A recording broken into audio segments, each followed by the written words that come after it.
Ayan. So, hello, good morning, good afternoon, good evening, whoever's watching this live or replay. This is me, Madeline.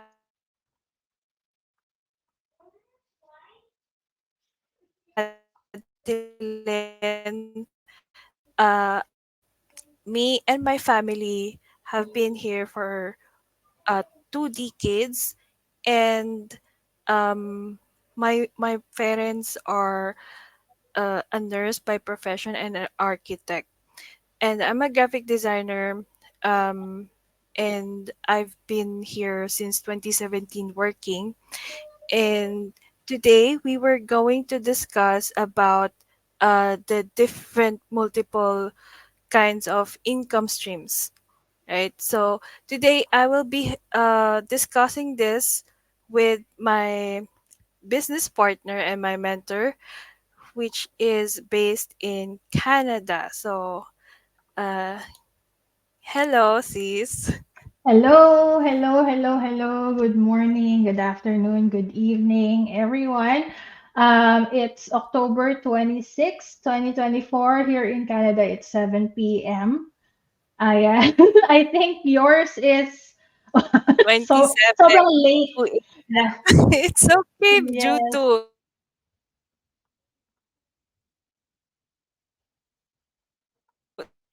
technical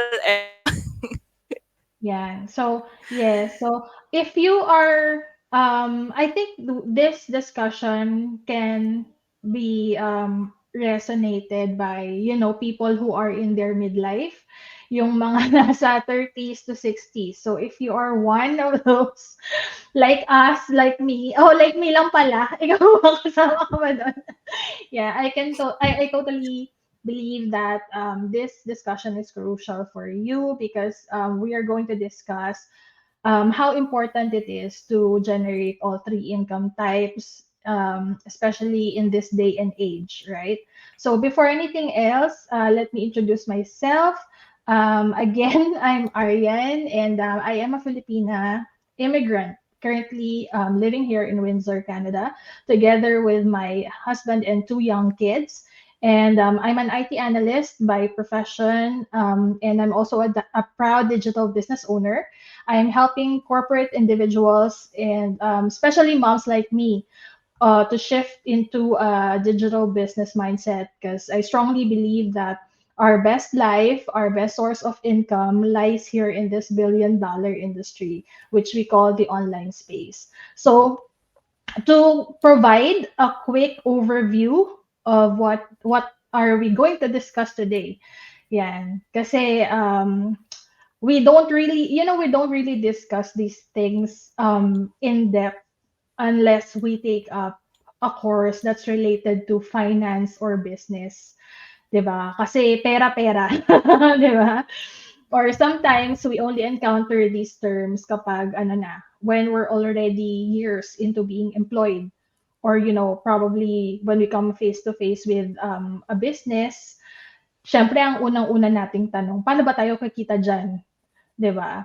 So, there are actually various types of income which we will discuss today. But there are actually a lot, but we chose the three most common kasi ito yung simple terms and most common for us. So we have first active income, which is the compensation that we earn in exchange of our time. And the second is passive income, which comes from the an initial effort, and then to continue generating money, we need very minimal subsequent efforts. And then finally, we will talk about leverage income. Ito yung parang sa tatlo medyo hindi common. Kasi hindi yan masyadong nami-mention. Kasi very, ano ba, few yung mga nakaka-experience din ng leverage income. So, leverage income is what you get from indirect efforts. And we will discuss these more in detail as we go along today in this discussion, right, sis?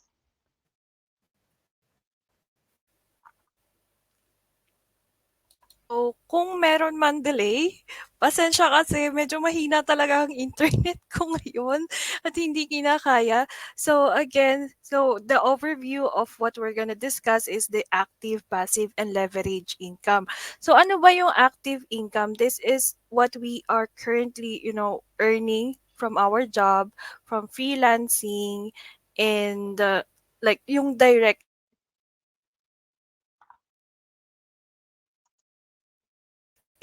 this is the quickest way pero limited siya by time kasi we're salary earned from specific duties or service rendered according to the agreed task. Yan, 'di ba? So, ano ba siya?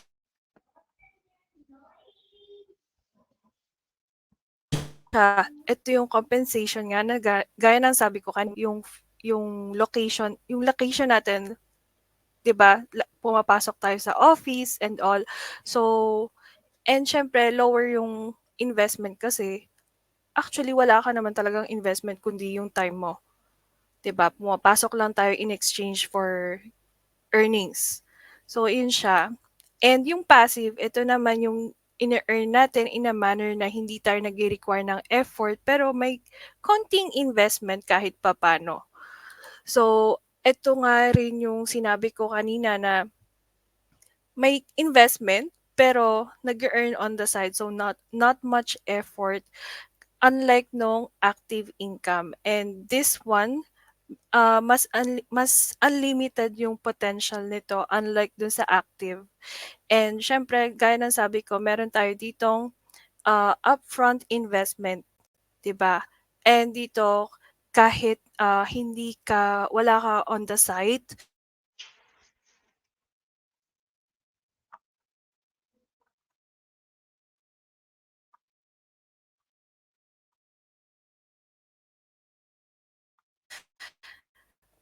sa side ko kasi nagla-lag ako. So 'yan, ano ba ang pros ng active and passive income? So dito sa active meron tayong siyempre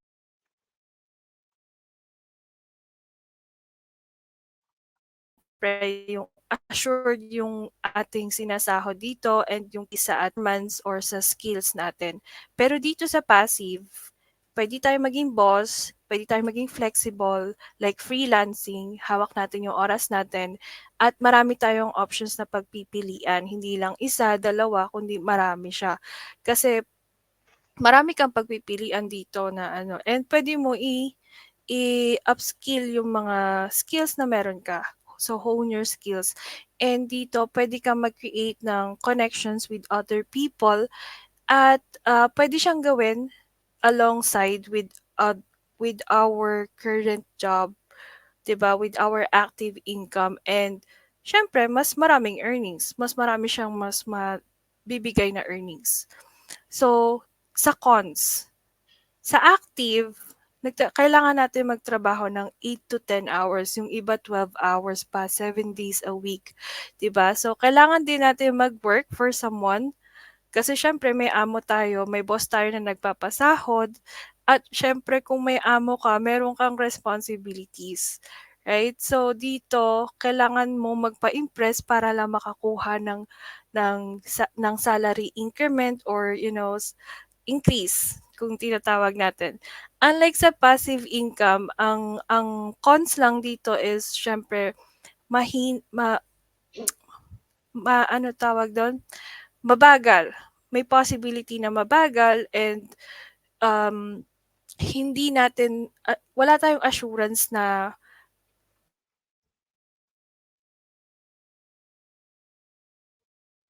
steady yung ating kikitain dito. Yun, may talaga siyang cons. So, ayan. Ayan, Ikaw so sis, yan, balik Aryan, meron ka bang ayan, yes, yeah.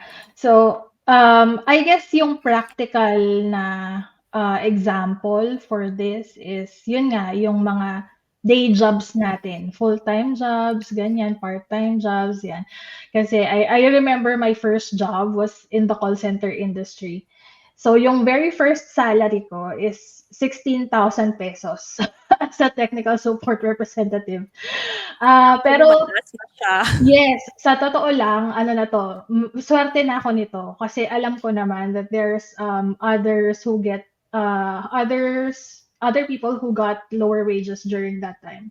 So, kasi uso nun yung call center, eh, kaya medyo and then fresh from college. So yun, I got hired as technical support representative, and then I get it every 15th and 30th, which is the common payout in the Philippines, 'di ba? But even if we signed up for the standard number of hours that we should put to work, usually there's overtime. Sa call center, pagka time out mo na, tapos may kausap ka pa, talagang mag-aantay ka hanggang ma-resolve mo yung call na yon first bago ka makapag-clock out. So, hindi mo siya pwedeng alisan agad-agad. Pero most of the time naman, yung mga ganon, dahil overtime, may bayad.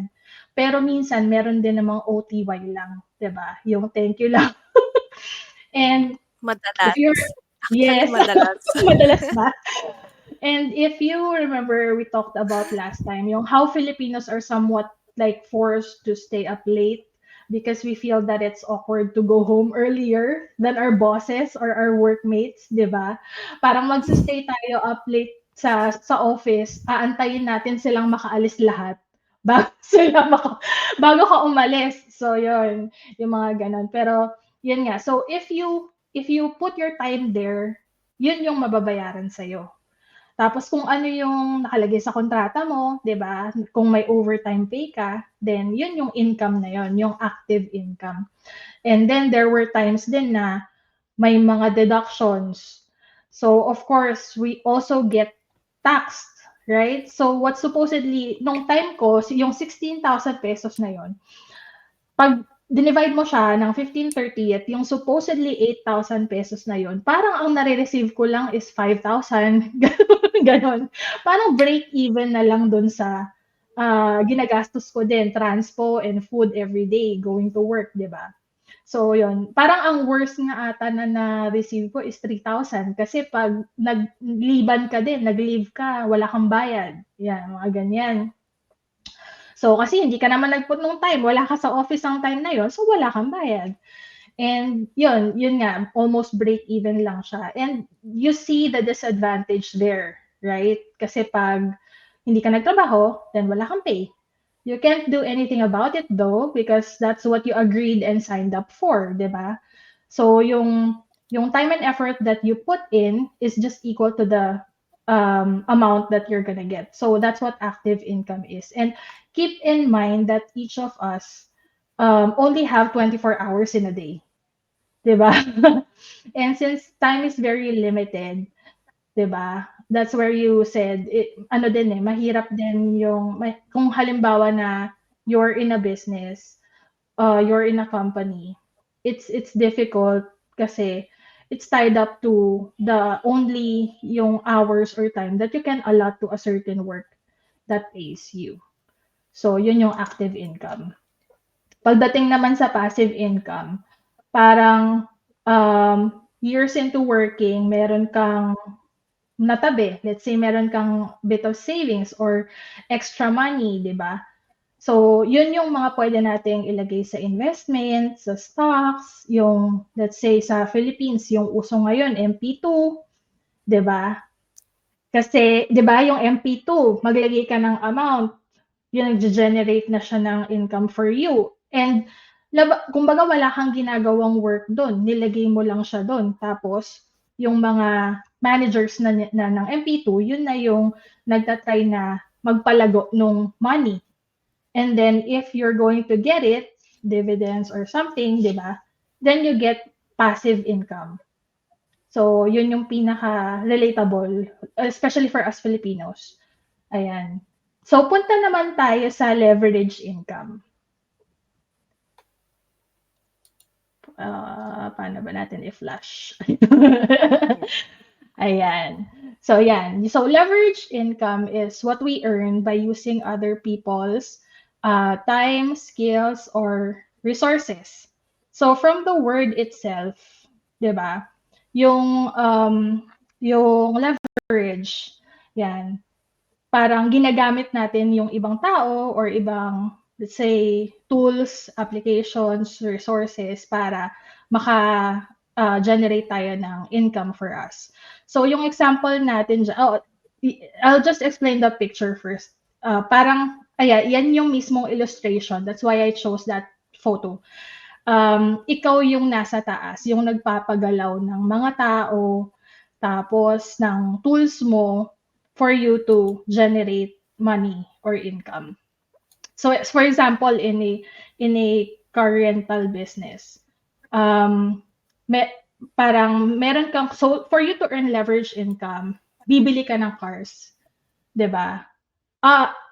Initially, bibili ka ng mga sasakyan, isa-set up mo yung office mo, mag-hire ka ng magma-manage ng branches, ng marketing, ng customer service, maintenance ng sasakyan mo, and yung income mo manggagaling sa rentals that your employees are managing. So, hindi ka rin naman kailangan na directly involved in the transaction. You don't even have to be present in the shop itself kasi ikaw nga yung may-ari, ikaw yung CEO or yung owner or founder. Yun.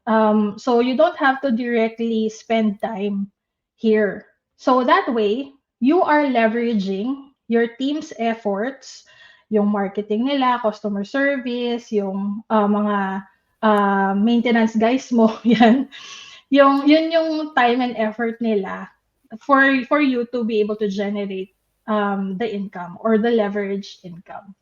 So yun. And ayun, remember what we said earlier na meron lang tayong 24 hours a day. So if we can do more, 'di ba, reach wider audience or double the work in an hour, sabi nga nila, two heads are better than one, 'di ba? Yung mga ganyan. So kung meron ka naman na True. team, marami kang napapagalaw na mga tao, mas madali for you if you are the business owner or the CEO, it's easier for you to generate more income or to scale up your business. 'Di ba? So, yun. And I just want to add to that, syempre, di ba, nabanggit mo kanina na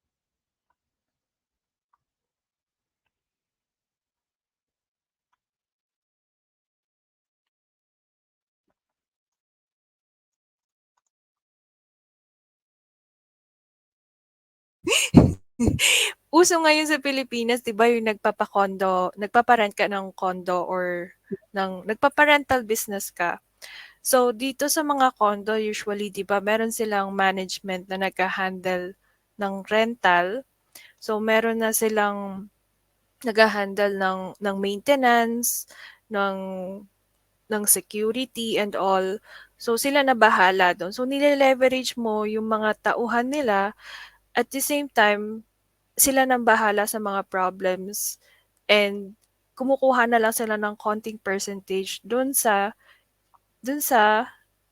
ano mo, 'di ba? Kung once na meron silang anong tawag dun? May rental, ano ba, Mm. tenant?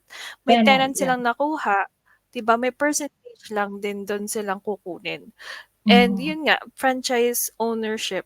So kapag ikaw kunyari food franchise business yung napili mo, siyempre meron kang mga puwesto, 'di ba, na kinukuha like sa mga SM, may mga Mm. papeles din yan, may mga requirements kasi bilang nagtrabaho din ako sa management ng Rice in a Box before. So naranasan ko rin hindi ko naman naranasan yung magtrabaho mismo doon, pero ako yung nasa back end sa office. So alam ko rin yung mga patakaran na may fina-follow silang rules, 'di ba, yung documents and all. So yung mga yon, and yung mga requirements sa kasi ako yung nag-i-sketch, nag-aano nung mga 3D pa before. So may mga requirements sila, 'di ba? So aside sa mga tauhan, meron din sa office, meron din yung may tini-training din sila na Mm. ano, employees, 'di ba? And isang maganda ring example dito is yung business na may automation na Yeah. nagha-hire ng isang team like yung marketing ng ng ng ano ba, social media, 'di ba? 'Yon. Yung So, mga virtual 'yun assistant, siya. 'di ba? Yun yung uso ngayon, eh. Virtual assistant, mga admin, 'di ba, Yeah. nagha-handle ng mga admin task, HR, operations especially, Hmm. isa 'yan sa leverage, 'di ba? So, ayun siya. Ayan, kaya sabi ko din kanina, yung, leverage income is usually, nage-generate kapag if you are a business owner, if you're founder, CEO, or leader, kasi nga, the term leverage itself, gumagamit ka ng efforts or time ng iba para makapag-generate ng sarili mong income. So yun yung leverage. And actually, sa totoo lang, as of now sa digital age na to, kasi I've been watching yung mga interview of founders, CEOs, mga startups, ganyan. Tapos yung mga nagsiscale up, nag-grow na businesses. Ang very common na sinasabi nila is delegating, yung word na delegating. It relates so much in the word leverage kasi parang instead na ikaw yung gagawa ng actions, you delegate it to other people. Ang importante naman dito, yung processes, yung systems, yung standards mo, replicable para makapag-delegate ka ng mga trabaho doon sa mga tao na papagalawin mo for them to be able to work and then for you to generate leverage income. So if you search business articles, like Forbes, business reviews, um, delegating is it's almost always mentioned kapag pinag-uusapan is scaling up a business kasi it's important yun nga to have replicable processes that everyone in your company can follow. Tapos, ang effect nun, it lessens the risks and financial losses.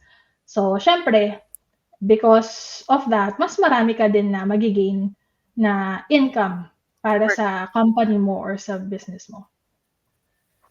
Yes, Yan. and 'di ba, kailangan din nadu-duplicate ka kasi kung hindi ka madu-duplicate, hindi ka talaga mag-i-scale up, tama? Yes. So, Yeah. yun yung maganda. Like, 'di ba kung ikaw may coffee business, coffee shop business, kahit na like yung bakery, kahit na takot kang baka magkamali yung mga employees mo and all, pero kailangan mo talaga din silang pagkatiwalaan. Kasi kung hindi mo sila pagkakatiwalaan, walang mangyayari, 'di ba? Hindi mo made-delegate, hindi mo maipapasa, hindi mo madu-duplicate yung skills mo. Paano ka makakagawa ng ibang bagay kung hindi mo siya True. ituturo, 'di ba? Correct. So, yan din yung So, difference ng leverage income dun sa passive income, right? Kasi yung passive income, ano lang eh, initial effort and time lang yung iaalat mo. Tapos you're gonna let it generate the income for you na wala kang masyadong ginagawa. For example, dun sa trading, stocks trading, ganyan. Um, pag ang tinitingnan mo na lang do'n kung papaano mo i-a-adjust yung funds mo, eh, 'di ba? So minimal na lang. Meron kang, let's say investment na malaki at the start and then tinitingnan mo na lang yung galaw ng market, konti-konting adjustment, ganyan. So yun yung passive income. Pero yung leverage income kasi, you still have work to do, pero dahil marami kayong gumagalaw in parallel, mas madali na makapag-generate ng more income kaysa yung ikaw lang mag-isa. Kaysa yung stuck ka lang sa active income or even sa passive income na ikaw lang yung nag-e-effort, 'di ba? So in leverage income, you're a group of people and it's easier to generate more income. So now, why is it important to have multiple income streams? Kasi sa age naman natin, actually, ano ba, siguro I think sa generation ng parents natin, parang ang hirap kasi sa kanila since hindi pa napapanganak yung internet nun. 'Di ba? Ang hirap sa kanila pagsabay-sabayin yung meron kang active income, which is yung full-time job mo, tapos, um, magkakaroon ka ng let's say part-time job or business on the side. Kasi talagang sobrang effort yung ibibigay mo, tapos yung time din, 'di ba? So ngayon na meron ng internet, parang halos lahat ng information makikita mo sa, online, 'di ba? Mas madali sa'tin to have multiple income streams, lalo na ngayon na ang daming remote work na puwedeng gawin. So, why is it important though, lalo na sa atin na nasa digital era na, 'di ba? So, number one, reclaiming time and flexibility. Lalo sa mga yung sabi ko nga kanina, lalo sa mga nasa midlife, 'di ba? Many people have spent years, in a structured 9 to 5 job, like what I mentioned earlier, yung talagang nag-stick ka lang sa 9 to 5 job mo for years, which often means what? Sacrificing your time with your family, missing out with your personal passions. Minsan nga hindi mo na alam talaga kung may passion ka ba sa ibang bagay kasi nga kasi nga focused ka lang dun sa trabaho mo, 'di ba? And enduring the stress of rigid schedules. So sa mga may pamilya, talagang ang ano nila is ang hinaing nila is wala silang time for their kids, 'pag nagkakasakit ganyan, parang nagi-guilty pa na, "Ay hindi ako nakapasok," ganyan. So yung transitioning from a time-bound job to income streams that don't demand constant effort can free up the time for other things like our hobbies, travel, for, spending more time with loved ones, 'di ba? So yan. Next is yung preparing for retirement. Ito naman, sa age naman natin, parang laging hindi pa muna natin to iniisip. First few years of our employment, yung, di ba, work, work, work, ganun lang. Tapos, pagdating sa, Actually, iba. For me, ay, iba kasi good for you. dahil nakikita ko na yung parents ko na parang alam mo yun, so Yeah. ayoko lang magaya sa kanila. So kaya ako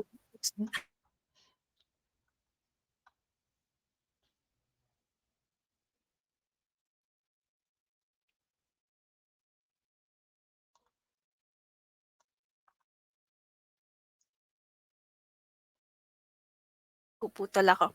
Kasi ang work 'di ba Ayan. hindi naman siya stable na nandiyan lang siya 24/7. Like tulad niyan pandemic happened, nawalan din ako ng trabaho. Naputol din lahat ng mga ano ko, may mga investment din ako na nag-worry ako, paano ko babayaran? Prepare ko na siya, 'di ba? Unlike yung mga friends ko, yung mga ka-classmates ko, tsaka pa lang sila nag-i-start nung tumanda na rin kami. So yun siya. At siyempre kung ikaw 'di ba, usually mga ka-age natin either nag-e-enjoy pa sa promotions or dun sa Totoo. career nila.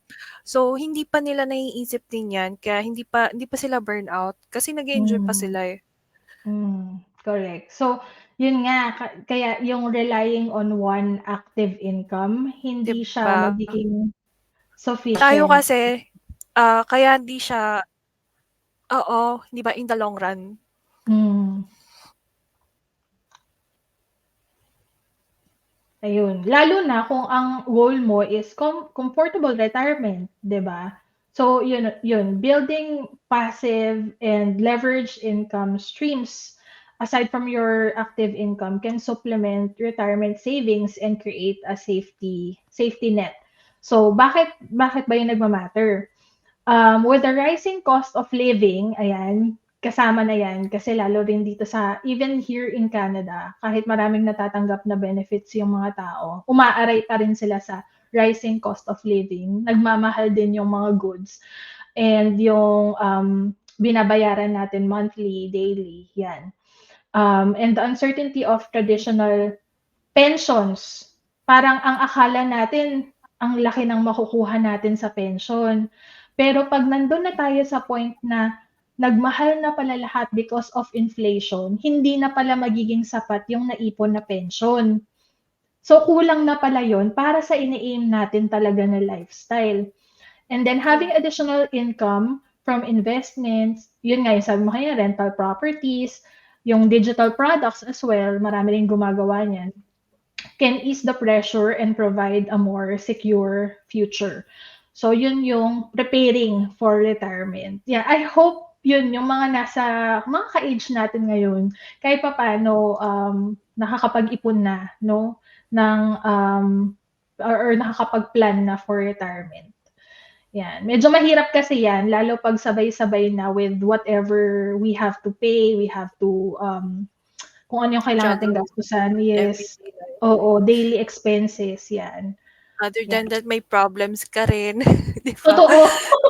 So, Bigla-biglang aside sa sumusulpot bayarin na gastos, mga gano'n. oo, aside sa bayarin, meron ka ring mga personal problems. So, mahirap siya i-juggle all at Yeah. once, 'di ba? So, sana yung mga ka-age natin especially, 'di ba, uh, from late 20s to late 30s, nare-realize nila na Yes. maganda talaga magkaroon ng multiple income Income streams. streams, yeah. Para rin naman 'pag nagkaroon sila ng sarili nilang family, siyempre hindi rin na tayo aasa sa next generation, 'di ba? Yun. So Mm. the third item we have is escaping burnout naman. Related na to dun sa nabanggit mo kanina kasi 'di ba after your years in the workforce, kahit na gustong-gusto mo yung trabaho mo, nababawasan yun, eh, yung interest lalo kapag ano na, sobrang tagal mo na. Ilang years ka na sa company tapos very routinary, paulit-ulit yung ginagawa mo. Many people experience burnout, feeling drained or unfulfilled. Yun, yung sinasabi ko, parang unfulfillment yung nararamdaman mo and you feel that you're trapped in a job that no longer excites you. So, yun nga yung sinasabi ko before na para kang nakatali sa or nasa loob ng isang box tapos hindi ka makalabas doon, which is eto lang yung buhay mo, yung nasa loob lang ng box. Pero yung totoo, ang dami, dami, dami, dami mong madi-discover once you get out of that box. Yun. So yung why it matters naman is instead of being stuck in a job that leads to burnout, these income types offer a chance to build something new. Yun nga, parang lumabas ka rin sa comfort zone mo that can eventually replace the need for a full-time job. Kasi katulad niyan, if totoo naman that meron lang tayong lifetime, di ba? So, 'pag nafi-feel mo na rin na nanghihina yung katawan mo, hindi na siya kasing lakas when you were in your 20s, 'di ba? Parang in a way, nare-rattle ka din na dapat ata gawin ko na 'to, gawin ko na 'to. Parang ang dami mo ng iniisip. So, nakakadagdag din 'yun sa anxiety lalo kapag hindi ka prepared for your golden years, yung sinasabi natin na retirement kanina. So, sana din nare-realize natin at this age that there's more to life than just our 9 to 5, 'di ba? True. Yan. At maganda rin ano,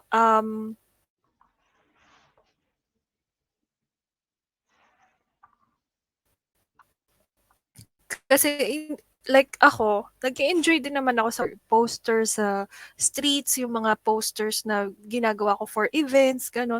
Natutuwa din naman ako. Pero kasi 'di ba yung process while you're doing that and especially yung like, yung mga booklets na show catalogs, yung mga Mm, exhibitors kumbaga mm. sa exhibition na yun, sa event na yun, hindi niyo alam kung gaano kahirap siya tapusin at edits, revisions, puyat and all. Tapos kailangan na siya i-print agad-agad. Yung stress lang, 'di ba? Mm, There's more than that kasi nakaka-enjoy siya gawin.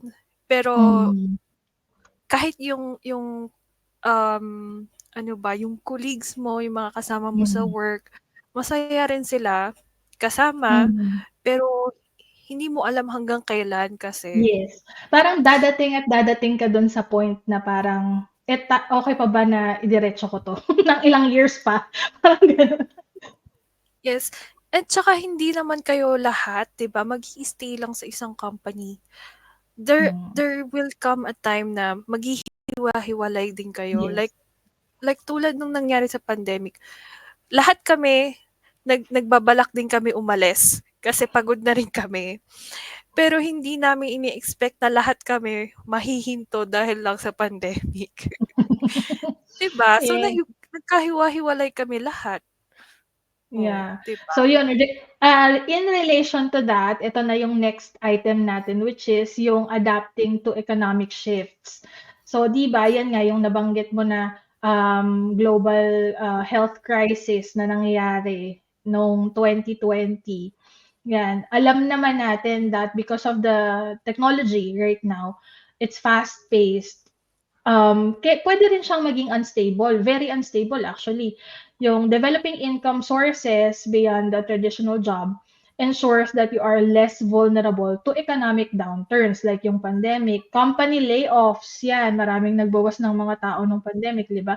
Or changes in industry demands. So yung mga different income streams na sinasabi natin, sobrang makakatulong siya, lalo kapag yung mga unexpected na na mga pangyayari na katulad nung pandemic, ang daming nag-layoff. We can be saved by these if we have multiple income streams. Ayan. True. And other than that, siyempre hindi rin tayo forever na healthy, 'di ba? Hmm, So there will come a time na yung katawan mo na rin talagang gi-give up. Kahit totoo. gaano mo pa kagusto yung Trabaho mo. trabaho, katawan mo Yes. na magsasabi na tama naman for your family. Mm, So maganda na totoo. maisip din natin talaga kung eto, multiple income streams Lalo as a pa backup plan. Lalo pa kung, let's say, nag-office ka, you're generating active income, tapos hindi ka rin, nasa stress ka, 'di ba? Stressful yung work mo, tapos hindi mo rin naaalagaan yung sarili mo. So, syempre, expected ko na pag medyo nag-age na tayo, hindi na tayo gano'n kalakas, 'di ba? Hindi talaga tayo pwede na parang one source of income lang. So, for us to be ready, dapat may iba ka ding source of income. So, yun. And then the last True. one is achieving financial independence. So, yung financial independence kasi mabigat na concept sa atin, lalo sa atin mga Pilipino kasi hindi naman talaga tayo nasanay na ipon tapos invest, magpa-grow ng income or ng mag-grow ng income or money, ganyan. So, ngayon, yung nung nag-boom yung mga financial advisors, yung investments, yung VULs, ano pa ba, mga insurance, ganyan. Do'n pa lang Yung tayo nagkaroon IVF, yes, Bull, yeah. Do'n pa lang tayo nagkaroon ng urge na, mag-save kahit papaano using those, products. Pero sa totoo lang, parang ang nangyari is hype. 'Di ba? Hindi siya yung parang nanggaling sa atin na kailangan natin 'tong gawin because we have to be financially independent. So, parang ang nangyari is, "Uy, kumuha yung friend mo ng ganito, kuha ka din." Ganyan, 'di ba? Gano'n yung nangyari noon. So, parang nagpasalin-salin na lang yung kwento na dapat we're saving, dapat we're investing, we have an insurance, ganyan. So, kumuha din naman yung mga taong kayang kuhanin yung gano'ng product. But the goal there should be financial independence talaga. Kasi ayan, yung integrating three income streams can accelerate the path to financial independence or financial freedom where you have enough resources to support your lifestyle without relying or being dependent on only one paycheck or your active income alone. 'Di ba? And this opens up the choice to work on your own terms.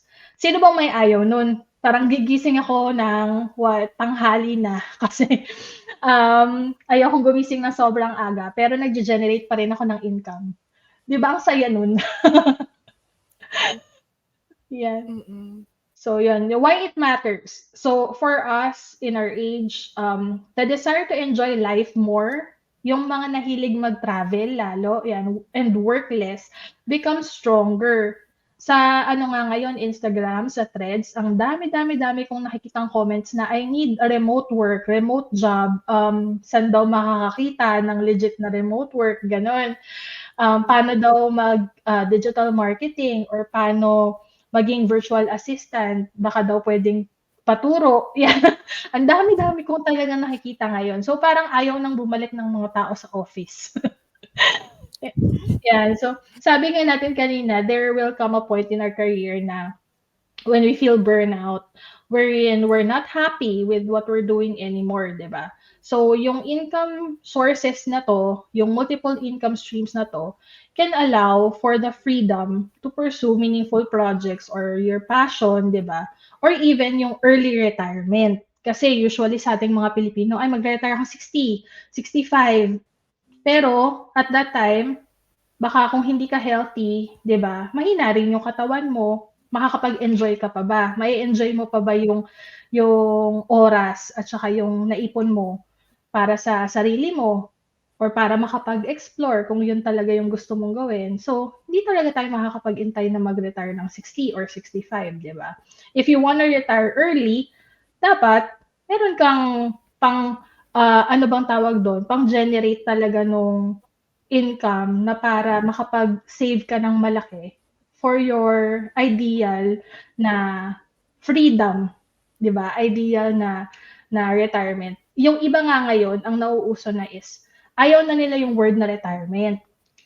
Kasi ang gusto na nila yung parang you have to build a life where you don't have to retire from. You know, yung parang kasi you're gonna live your life every day. You know, kung ano yung nangyayari sa'yo everyday na i-enjoy mo lang, you're living in the present. Hindi mo kailangan laging maaligaga kasi wala ka pang ipon. Ako, magre-retire ako ng gantong age, wala pa akong ipon, wala pa akong, hindi ko pa nahi-hit yung goal ko for my retirement fund or ganito, wala pa akong plano for retirement, ganyan, 'di ba? So, much better pa rin na maging ready kaysa walang-wala or aasa tayo sa iba, 'di ba? So, 'yun. And we didn't have this massive technology that we have before, 'di ba? Hindi katulad noon, yung nabanggit ko nga kanina. So, it's understandable na nung time ng parents natin, mabagal pa yung progress to manage their finances, get out of poverty or mediocrity kung nandun ka sa level na yon. Pero ngayon na parang it's in our hands, parang magbubukas ka lang ng laptop, ng internet, if you're curious, sobrang dali mo nang makukuha yung information na kailangan mo, 'di ba? So, I believe we could use that tool as our advantage, as our leverage to generate, yun nga, yung multiple income streams na sinasabi natin altogether, even when we're tied up to a company and earning an active income. And in turn, it enables us to have more freedom, flexibility, and of course, the potential to generational wealth.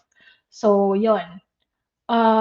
So there, I think nawala si Mads. But baka mag-join siya ulit. Yon, we can continue. Yan. So there, I think my final words here would be don't stop yourself from checking out other opportunities kasi you have to give yourself the permission to go out of your comfort zone and out of mediocrity. Ayan, nakabalik na. Ayun, so I'm just saying my final words, yung takeaway ko for this discussion. I really like this discussion kasi sobrang relatable to corporate, yung mga nagtatrabaho talaga. Ayan, so yun na nga. So going back, don't stop yourself from checking out other opportunities and give yourself the permission to go out of your comfort zone and out of that mediocrity or poverty if you are at that level kasi there are still a lot of things na pwede kang makuha that you can do or have in this world. And actually, the younger you are, the better kasi you have a lot of time to recover. Let's say it didn't work out the first time, right? kung mas bata ka, you still have a lot of time para makabangon, to recover. Unlike people in their midlife, yung nasa 30s, 40s, 50s, medyo nag-aano na eh, mamadali na to save up for their golden years. So just keep on learning from your experiences. Don't be afraid to lose. Kasi in turn, sabi ko nga, you will definitely become wiser and more mature in return. So yon. So sa atin, ako sa akin, so if for our audience, so if you want to explore how you can earn active, passive, and leverage income, kasi in this digital business that we're offering, we have those three. So, your active is your full-time job, pero actually pwede ring mapalitan nung digital business, right? And then we have passive and leverage income. So we offer a detailed explanation in our series of pre-training videos. You can just register on our website, and pag nag-register kayo in the thank you page, in the next page, there's a replay of the webinar. You can watch that. And then if you are interested to learn the business model itself, the compensation plan, the more detailed discussion, nandun siya sa pre-training videos that you will receive when you click the join now, the orange button below the replay of the webinar.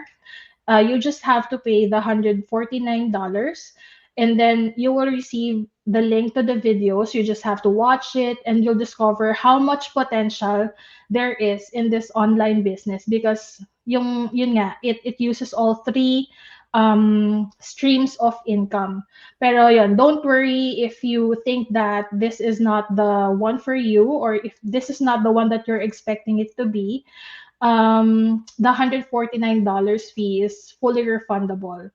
So you just have to email, and then we'll refund it to you. So yun, that's it from me, sis.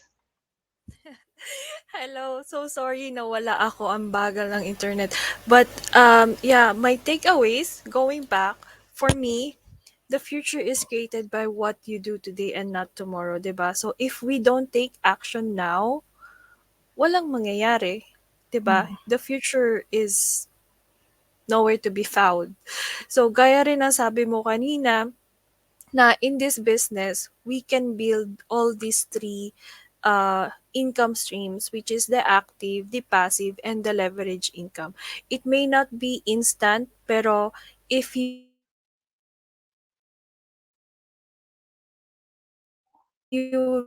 really just work hard on this, being consistent, so we will achieve those three or even more actually, pero we just focus income streams. So, ayun siya. So, as per Sis Arian, all you have to do is go to our website, register, or just shoot us a DM message, and register with your name and email, and watch the free 90-minute webinar. And we also have, once you register, we can also send you the 20 minutes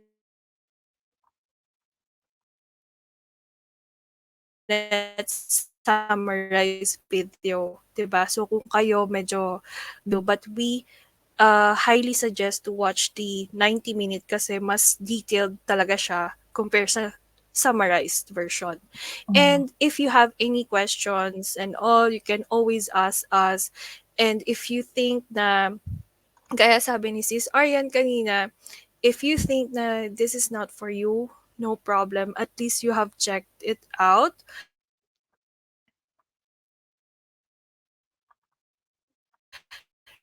And do your due diligence of within 30 days, right? So thank you, and I'm sorry for being so for having so slow internet for this day. But thank you for very nice discussion for tonight. I don't Yes. know why I'm having call at this time. It's 3 a.m. Super sipag.